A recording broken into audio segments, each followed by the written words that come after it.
প্রিয় দর্শক শ্রোতা, আসসালামু আলাইকুম এবং অশেষ শুভকামনা সবার জন্যে। গত শুক্রবার রাতে বাংলাদেশের চুয়াডাঙ্গা জেলার দামুড়হুদা উপজেলায়, দামুড়হুদা হবে সম্ভবত উপজেলাটির নাম, সেখানে একটি সংক্ষিপ্ত আদালতে একজন সিনিয়র জুডিশিয়াল ম্যাজিস্ট্রেট একটি বিচারের রায় দিয়েছিলেন তাৎক্ষণিকভাবে। প্রিয় দর্শক শ্রোতা, মোবাইল কোর্ট যেটি বলি আমরা, ভ্রাম্যমাণ আদালত। তো সেই রায়টি বাংলাদেশের বিচার বিভাগের ইতিহাসে যত খারাপ নজির আছে বিচারের রায়ের ক্ষেত্রে সেখানে জায়গা করে নেবে, খারাপ নজিরগুলোর মধ্যে, এতে কোনো সন্দেহ নেই। সো সেই রায়টি আমাদের একটু পেছনে ফিরিয়ে নিয়ে যায়, অতীতের অনেক কিছু মনে করিয়ে দেয়। থাম্বনেল থেকে অনেকে হয়তো ইঙ্গিত করেছেন, আমি সেখানে বেগম খালেদা জিয়া, আমাদের প্রয়াত প্রধানমন্ত্রী খালেদা জিয়ার প্রসঙ্গ টেনেছি। খালেদা জিয়ার বিরুদ্ধে একটি দুর্নীতির মামলা, অর্থ আত্মসাতের মামলা, যা কিনা জিয়া অরফেনেজ ট্রাস্ট মামলা নামে খ্যাত। সেই মামলায় খালেদা জিয়ার বিরুদ্ধে রায় হয়েছিল 2,10,00,000 টাকা আত্মসাতের অভিযোগে। প্রথমবারে রায় হয়েছিল 2018-র 8 ফেব্রুয়ারি। খালেদা জিয়াকে 5 বছরের সশ্রম কারাদণ্ড দেওয়া হয়। পরবর্তীতে হাসিনা এই রায়ে সন্তুষ্ট ছিলেন না। হাসিনা চাইছিলেন বেগম খালেদা জিয়ার আরও বেশি শাস্তি হোক। তাই হাসিনার প্রত্যক্ষ নির্দেশে দুদক আবেদন করে সাজা বাড়িয়ে দেবার জন্য। তো শেষে সাজা বাড়িয়েও দেওয়া হয়। তো প্রথমবার রায়টি হয়েছিল, যেটি বলছিলাম, 8 ফেব্রুয়ারি 2018, আর সেই রায় দিয়েছিলেন ঢাকার বিশেষ জজ আদালত 5-এর বিচারক মোহাম্মদ আখতারুজ্জামান। আর পরবর্তীতে দুদকের আবেদনের প্রেক্ষিতে হাইকোর্টের 2 জন বিচারপতির একটি বেঞ্চ, সেখানে বিচারপতি ছিলেন এম এনায়েতুর রহিম এবং বিচারপতি মোহাম্মদ মুস্তাফিজুর রহমান। এই 2 জনের বেঞ্চ পরবর্তীতে সেই 5 বছরের সাজাকে বাড়িয়ে হাসিনার সন্তুষ্টির জন্যে 10 বছর করে দেয়। তো বলছিলাম যে চুয়াডাঙ্গার সেই ঘটনাটি আমাদের বেগম খালেদা জিয়ার সেই অতীতের সাজার বিষয়গুলোর কথা মনে করিয়ে দেয়। তো এখানে আবার ফিরে আসব, তার আগে চুয়াডাঙ্গার কথা একটু বলে নেই প্রিয় দর্শক শ্রোতা, না হলে আপনারা যারা আমাকে শুনছেন এবং দেখছেন তাদের কৌতূহল মিটবে না। সো শুক্রবার রাতে চুয়াডাঙ্গা উপজেলার চুয়াডাঙ্গা মডেল থানার আন্ডারে ভগীরথপুর পুলিশ ফাঁড়ি আছে একটি। তো সেই পুলিশ ফাঁড়ির পুলিশ সদস্যরা শুক্রবার রাতে একটি অভিযানে গিয়ে সেখানকার ছুটিপুর গ্রামের 26 বছর বয়সী এক তরুণকে গ্রেপ্তার করে, যার নাম ছিল আরিফুল ইসলাম, 26 বছর বয়সী। তার পকেটে 2টো ইয়াবা পাওয়া যায়। বাংলাদেশে তরুণীরা নেশা করেন যেই ট্যাবলেট খেয়ে ইয়াবা, তেমন 2টো ইয়াবা পাওয়া যায় তার পকেটে, আরিফ। তো সেই অপরাধে পুলিশ তাকে সিনিয়র জুডিশিয়াল ম্যাজিস্ট্রেটের হাতে তুলে দেয় পুলিশ সদস্যরা। আর সিনিয়র জুডিশিয়াল ম্যাজিস্ট্রেট আরিফকে তাৎক্ষণিকভাবে বিচার করে তার বিরুদ্ধে একটি রায় ঘোষণা করেন। সেটি হলো 2 বছরের সশ্রম কারাদণ্ড, 2,000 টাকা জরিমানা, অনাদায়ে আরও 2 মাসের সশ্রম কারাদণ্ড। সুপ্রিয় দর্শক শ্রোতা, আপাত দৃষ্টিতে মনে হতে পারে যে এটি আঞ্চলিক একটি বিষয়, তুচ্ছ একটি ঘটনা, আমি এটি নিয়ে এপিসোড করছি কেন। আসলে বিষয়টি এরকম না। যে কোনো বিষয় আমরা যদি গুরুত্ব দিয়ে দেখি তাহলে খুবই গুরুত্বপূর্ণ, আর যদি তুচ্ছ মনে করি তাহলে তুচ্ছ।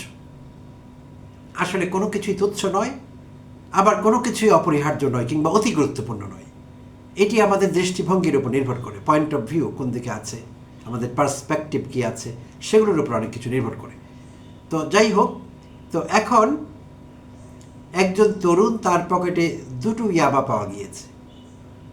নিজে নেশা করার জন্য কোনো জায়গা থেকে সংগ্রহ করতে পারেন কিংবা বিক্রি করবার উদ্দেশ্য পকেটে রাখতে পারেন, সেইটি কিন্তু প্রমাণিত হয়নি। জাস্ট তার পজেশনে 2টো ইয়াবা পাওয়া গেছে। আর যেহেতু এটি মাদকদ্রব্য, তাই নিঃসন্দেহে বেআইনি কাজ সংগঠিত হয়েছে।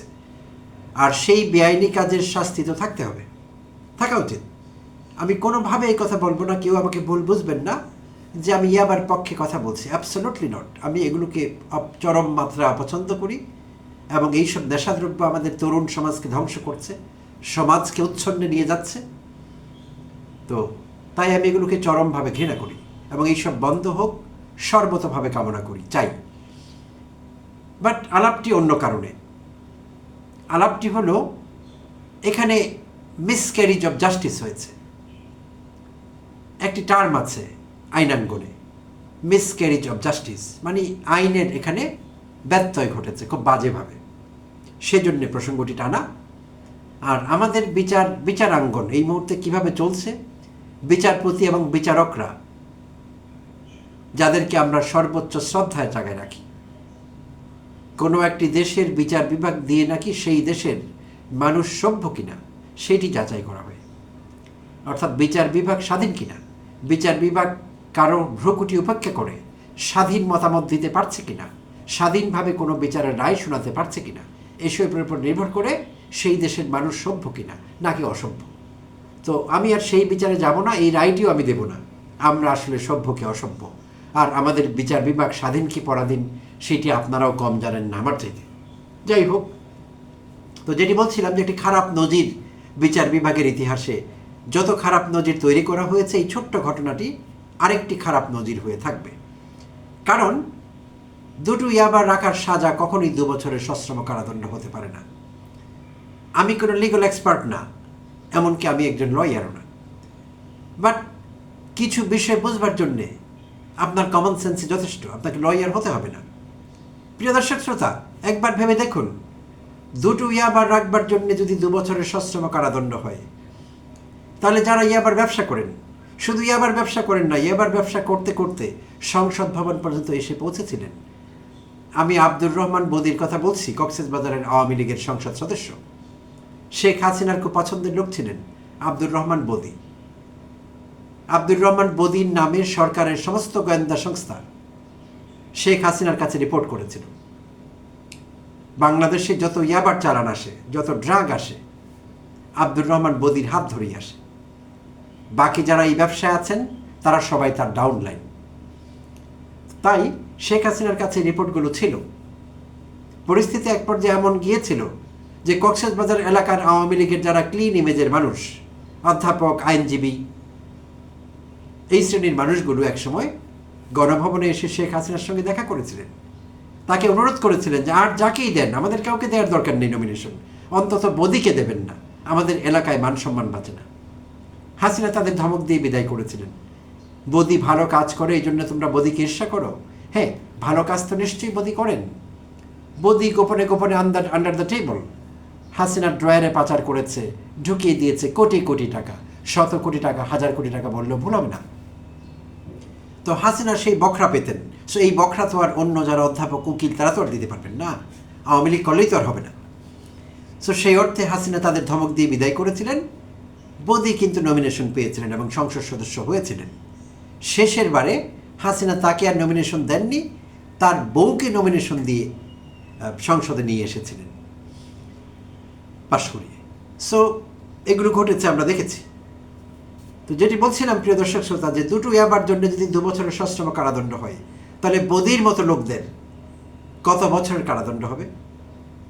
বদিকে যারা প্রশ্রয় দিয়েছেন, শেখ হাসিনার মতো মনস্টারদের, তাদের কত বছরের কারাদণ্ড হওয়া উচিত? আমরা মাঝে মধ্যে সংবাদপত্রে দেখি, আপনারাও দেখে থাকবেন, ইউরোপে, আমেরিকায় কোনো একজনকে অপরাধের কারণে শাস্তি দেওয়া হচ্ছে 200 বছরের কারাদণ্ড, 500 বছরের কারাদণ্ড। হ্যাঁ, এটি হাস্যকর। একটা মানুষ 500, 700, 200 বছর বাঁচেন না কারাদণ্ড ভোগ করবার জন্য। বাট আসলে এটি একটি প্রতীকী বিষয়। বিচারকের তীব্র প্রতিবাদ, ঘৃণা ফুটে ওঠে সেই রায়ে। বিচারক আরও কঠিন শাস্তি তাকে দিতে চাচ্ছিলেন, সেটি প্রমাণ করে। তো আসলে বিষয়টি এরকম। তো সেটি বলছিলাম, আমি অতীতে আমার 2-1টি এপিসোডে বলেছি, হাসিনা যে অপরাধ করেছেন, মানবতা বিরোধী অপরাধ, সব রকমের অপরাধ। হাসিনাকে যদি সত্যিকার অর্থে সাজা দিতে হয়, জেল টাইম যদি বলি, মৃত্যুদণ্ড তার ইতিমধ্যে হয়েই আছে, হয়তো আরও মামলায় হবে। বাট মৃত্যুদণ্ড এক পাশে রাখলাম এই মুহূর্তে। যদি বলি যে তাকে জেল দিতে হবে, কারাবাসে রাখতে হবে, তাহলে হাসিনার অপরাধগুলো বিবেচনায় নিলে হাসিনার এত বছরের সাজা হবে, এত বছর জেল হবে, যে আওয়ামী লীগের সব নেতাকর্মী মিলেও যদি বলেন যে আমরা ভাগ করে নিতে চাই, তাদের মাননীয়, যে আমরা আমাদের মাননীয় সাজাগুলো আওয়ামী লীগ নেতাকর্মীরা ভাগ করে ভোগ করতে চাই, আমরা সাজা ভোগ করব অন হার বিহাফ, তার পক্ষে যথেষ্ট না। প্রিয় দর্শক শ্রোতা, আওয়ামী লীগের নেতাকর্মী যথেষ্ট নেই, সেই ক্ষেত্রে আরও কোঅপ্ট করতে হতো যদি তারা চাইতেন যে আমরা আমাদের মহামান্যের সাজাগুলো আমরা ভোগ করব। এত বছরের সাজা হতো, আওয়ামী লীগের যথেষ্ট নেতাকর্মী নেই সেগুলো ভোগ করবার জন্য, যথেষ্ট হতো না। তো এটি দুঃখজনক। আমরা অতীতে দেখেছি আমাদের বিচারকেরা, আমাদের বিচারপতিরা, তাদের বিবেক, তাদের বিবেচনা বোধ হিমাঙ্কের নিচে বিভিন্ন সময় আমরা দেখেছি। এই দেশে আমরা কালো মানিকের মতো বিচারপতি দেখেছি। প্রিয় দর্শক শ্রোতা, শুধু কালো মানিক না, আরও অনেকেই। বিচারপতি খায়রুল হক সম্প্রতি বোধহয় জামিন হয়েছে তার। এরা কি বিচারপতি হবার যোগ্য ছিলেন কখনো? বাট হয়েছিলেন। বিচারপতি শুধু যোগ্যতা দিয়ে হয় না, সেখানে এথিক্যাল ব্যাপার আছে, অনেস্টির ব্যাপার আছে, সিনসিয়ারিটির ব্যাপার আছে। তো সেগুলো কোনো কিছু অনেকের মধ্যে আমরা দেখিনি। আর শেখ হাসিনা আমলে একেবারে হাইকোর্ট, সুপ্রিম কোর্ট থেকে শুরু করে যেগুলো গত কয়েক বছরে, 2 বছরে বেরিয়ে এসেছে আমরা দেখেছি। আগে এইসব নিয়ে আলোচনা করা যেত না, কন্টেম্পট অফ কোর্ট হতো, আদালত অবমাননা। তো আমরা নতুন বাংলাদেশে এইসব আর মানছি না, আমরা এইসব মানতে পারবো না।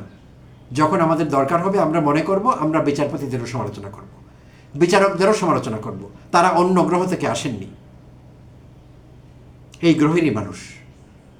আমাদের টাকাই তাদের বেতন হয়, জনগণের ট্যাক্সের টাকায় তাদের বেতন হয়। সো বিচার বিভাগ, বিচারক বলে তাদেরকে আমরা আকাশে উঠিয়ে রাখবো, মাথায় তুলে রাখবো, হবে না এরকম। হ্যাঁ, তাদের মধ্যে যারা শ্রদ্ধেয়, সত্যিকার অর্থে দেশপ্রেম যাদের অন্তরে আছে, সততা আছে, যোগ্যতা আছে, নিরপেক্ষতা আছে, বুক ভরার সাহস আছে, সাদাকে সাদা বলবার, কালোকে কালো বলবার, তাদেরকে আমরা শ্রদ্ধা করব। পাইকারিভাবে আমরা কাউকে মাথায় তুলে রাখতে পারবো না। বিচারক বলেই মাথায় তুলে রাখবো, বিচারপতি বলেই তাকে চুমু দেবো, অ্যাবসোলুটলি নট। এই আইডিয়া থেকে আমাদের বেরিয়ে আসতে হবে। এক সময় যুক্তরাজ্যেও বিচারকদের, বিচারপতিদের মিলর্ড বলে সম্বোধন করা হতো। কয়েক বছর আগে সেখানে আইন করে সেটি বন্ধ করা হয়েছে, যে বিচারপতিদের মিলর্ড বলে সম্বোধন করা যাবে না। আর আমাদের এখানে অনেক সময় হুজুর বলেও সম্বোধন করা হয়। হুজুর, আমি আপনার সামনে দাঁড়িয়ে আছি একজন মজুর, হবে না। আমরা ওই জামানা পেছনে ফেলে এসেছি। প্রত্যেকের বিরুদ্ধে আমরা সমালোচনা করব। তিনি বিচারপতি হন, বিচারক হন, রাষ্ট্রপতি হন, প্রধানমন্ত্রী হন, কাউকে আমরা মাথায় তুলে রাখতে পারবো না। শ্রদ্ধা তাদের অর্জন করতে হবে, আমরা দিয়ে দিতে পারবো না। Respect is earned, not given. শ্রদ্ধা, ভক্তি, ভালোবাসা আর্ন করতে হয়, অর্জন করতে হয়, দিয়ে দেওয়া হয় না, দিয়ে দেওয়া যায় না। সো তাই বলছিলাম, এইসব বিচারপতি এবং বিচারকদের শ্রদ্ধা করবার কোনো সুযোগ নেই, নিন্দাই করতে হবে। কারণ যেই রায় তিনি দিয়েছেন একজন তরুণের জীবন ধ্বংস করবার জন্য, এটি যথেষ্ট। পকেটে 2টো ইয়াবা পাওয়া গেছে, তাকে 1 সপ্তাহ জেল দেওয়া যেতে পারত, তাকে জরিমানা করা যেতে পারত, অনেক কিছু করা যেতে পারত। কিন্তু 2 বছরের সশ্রম কারাদণ্ড, 26 বছর বয়সের একজন তরুণ, যেখানে চতুর্দিকে লোভ, লালসা, মাদকদ্রব্যের অ্যাভেলেবিলিটি আছে, পাওয়া যাচ্ছে সেসব। সে একজন তরুণ, আমি ধরে নিব ওইভাবেই বিষয়টি, আউট অফ কিউরিয়াসিটি, কৌতূহলে হয়ে 2টো ইয়াবা পকেটে রেখেছে, হয়তো নিজের সেবন করবার জন্য। এই অপরাধে তাকে 2 বছরের জেল দেওয়া হলে 2 বছর পরে সে একজন কনফার্ম ক্রিমিনাল হয়ে বেরোবে জেল থেকে। তখন আমরা আবার শুনবো তার নামের আগে অনেক কিছু জুড়ে গেছে, মুরগি মিলন, পিচ্চি হান্নান, গালকাটা কামাল, উমুক তুমুক, কোনো একটা টাইটেল তার নামের আগে জুড়ে যাবে এবং কারাগার থেকে অপরাধী হয়েই বেরোবে এই তরুণ। সো এইসব বিষয়গুলো বিচারকদের বিবেচনায় নিতে হয়, যদি বিবেচনা বোধ থাকে। আর যদি তারা মনে করেন আমি সিনিয়র জুডিশিয়াল ম্যাজিস্ট্রেট, আমি যা বলবো তাই হবে, এর বাইরে কোনো কথা নেই, আমার রায় ঠিকই আছে, সেটি ভিন্ন কথা। বাট বাস্তবতা এরকম বলে না। খুবই দুঃখজনক, এই রায়কে চরম নিন্দা করছি। এটি কোনো বিচারকের বিবেচনা বোধ হতে পারে না, অ্যাবসলিউটলি নট। প্রিয় দর্শক শ্রোতা, আপনারা কিভাবে ভাবছেন বিষয়টি কমেন্টে জানাতে ভুলবেন না কিন্তু। আর একটু ফিরে আসি বেগম খালেদা জিয়ার প্রসঙ্গে। তো প্রিয় দর্শক শ্রোতা, আপনাদের অনেকের মনে আছে তখন এখানে 111 মিলিটারি ব্যাকড গভর্নমেন্ট, তখন কিন্তু মামলাটি হয়েছিল বেগম খালেদা জিয়ার বিরুদ্ধে। বাট শেখ হাসিনা সেই মামলাটিকে পৃষ্ঠপোষকতা করে, ফুলিয়ে ফাঁপিয়ে বেগম খালেদা জিয়ার বিরুদ্ধে বিশাল মহিরুহ করে দাঁড় করিয়েছিলেন। এবং শেখ হাসিনা বেঁচে থাকতে ঘন ঘন বলতেন এতিমের টাকা মেরে খেয়েছে, এতিমের টাকা চোর। আমি শেখ হাসিনা বেঁচে থাকতে এই অর্থে বলছি, শেখ হাসিনা আসলে এখন বেঁচে নেই, শেখ হাসিনা মারা গেছেন। শেখ হাসিনার প্রেতাত্মা দেখছি মাঝে মধ্যে আমরা দিল্লিতে। তো শেখ হাসিনা বেঁচে থাকতে পারেন না, কারণ তার সঙ্গে যা হয়ে গেছে, তিনি যেই পরিস্থিতির মধ্য দিয়ে গিয়েছেন, যেই অপমান, লজ্জা, ধিক্কার, ঘৃণা এই দেশের মানুষ তাকে দিয়েছেন, তিনি আর বেঁচে নেই। এমনি হুয়াক্কা হুয়াক্কা করছেন মাঝে মধ্যে, আর ওখান থেকে হুয়াক্কা করলে বাংলাদেশ থেকে কেউ কেউ হুয়াক্কা হুয়া বলে উঠছেন, এটুকু ঘটছে। আচ্ছা, তো যাই হোক, যেটি বলছিলাম, শেখ হাসিনা ফুলিয়ে ফাঁপিয়ে এইটিকে এত বড় করেছে। আর কথায় কথায় বলতেন এতিমের টাকা চোর, এতিমের টাকা মেরেছেন। প্রিয় দর্শক শ্রোতা, এটি একটি প্রহসনের মতো মনে হয়। হাসিনার মুখে এসব কথা শোভা পায়? হাসিনা তখন বলতেন, এখন কি আর বলতে পারবেন? কোন লজ্জায় বলবেন? বেগম খালেদা জিয়া যদি এতিমের টাকা মেরে খেয়ে থাকেন, হাসিনা তো এতিমদেরই খেয়ে ফেলেছেন, আস্ত আস্ত ধরে এতিম গিলে খেয়েছেন হাসিনা। এত বড় অসভ্য ছিলেন হাসিনা, এত বড় মনস্টার ছিলেন হাসিনা। শত শত ছোট শিশুকে এতিম করেছেন হাসিনার প্রত্যক্ষ মদদে। বাবারা যখন গুম হতেন, সেই সব বাবাদের যখন আর খুঁজে পাওয়া যেত না, সেই সময় কোনো কোনো শিশু ছিল তার মায়ের পেটে, কোনো কোনো শিশু ছিল দুগ্ধপুষ্য, হাঁটি হাঁটি পা পা করছিল। সেই শিশুরা এখন অনেকে তরুণ হয়ে গেছেন, কলেজ বিশ্ববিদ্যালয়ে পড়ছেন, তাদের বাবার সঙ্গে তাদের আর কোনোদিন দেখা হয়নি হাসিনার প্রত্যক্ষ নির্দেশে। তাই বলছিলাম, বেগম খালেদা জিয়া যদি এতিমের টাকা মেরে থাকেন, হাসিনা মেরেছেন এতিমদের পরিবারকে, আস্ত এতিমদেরকে রেখেছেন এই মনস্টার, এই দানব। আর বেগম খালেদা জিয়ার বিরুদ্ধে যে মামলাগুলো হয়েছিল, সেখানে ব্যক্তিগত প্রতিহিংসা চরিতার্থ করা হয়েছে।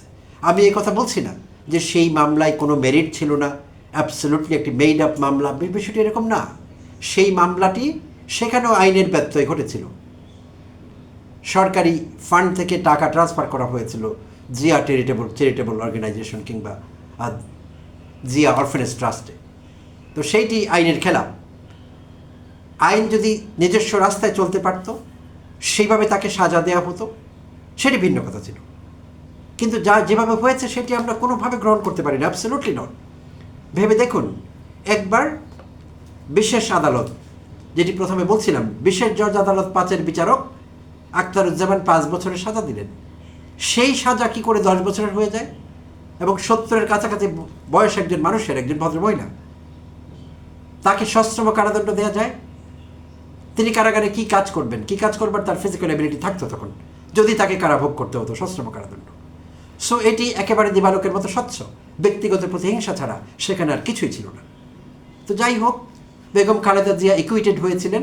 মরবার আগে অন্তত এই সান্ত্বনা নিয়ে তিনি মরতে পেরেছিলেন যে তার বিরুদ্ধে আনিত অভিযোগগুলো থেকে তিনি মুক্তি পেয়েছিলেন, একিউটেড ছিলেন তিনি। এবং সেইটি আপিল বিভাগ তাকে একিউট করে, এবং সেটি ঘটেছিল 15 জানুয়ারি 2025। প্রিয় দর্শক শ্রোতা, অনেক অনেক ধন্যবাদ জানবেন সঙ্গে থাকবার জন্যে।